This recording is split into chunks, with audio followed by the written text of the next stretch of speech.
আওয়ামী লীগ যেই অপরাধী দুষ্ট, জাতীয় পার্টি এবং তার 14 দলীয় দোসররা প্রত্যেকে সেই অপরাধী দুষ্ট, শুধু মাত্রাগত পার্থক্য থাকতে পারে। আজকের এই গত 16 বছর ধরে যে আওয়ামী ফ্যাসিবাদ বাংলাদেশে কায়েম হয়েছিল, তার প্রত্যেকটা অঙ্গ প্রত্যঙ্গের সাথে জাতীয় পার্টি এবং তার দোসররা জড়িত। অতএব যদি আওয়ামী লীগ নির্বাচনে অংশগ্রহণ করতে না পারে, জাতীয় পার্টি এবং 14 দল অংশগ্রহণ করতে পারবে না। যদি আওয়ামী লীগ বাংলাদেশে রাজনীতি করতে না পারে, জাতীয় পার্টি এবং 14 দলও পারবে না। যদি আওয়ামী লীগের নেতাদেরকে আইসিটির প্রসিকিউশনে বিচারের মুখোমুখি হতে হয়, তাহলে জাতীয় পার্টিকে হতে হবে।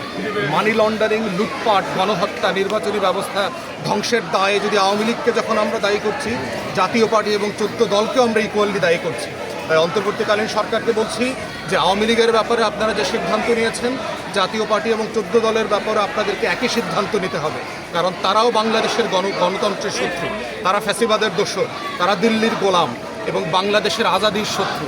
শরীফ ওসমান হাদি যখন বিছানায় শুয়ে কাতরাচ্ছে, তখন জাতীয় পার্টির মতো ফ্যাসিবাদের দোসররা এই শহীদদের পুণ্যভূমি কীভাবে অপবিত্র করে, এটা কোনোভাবে কাম্য হতে পারে না।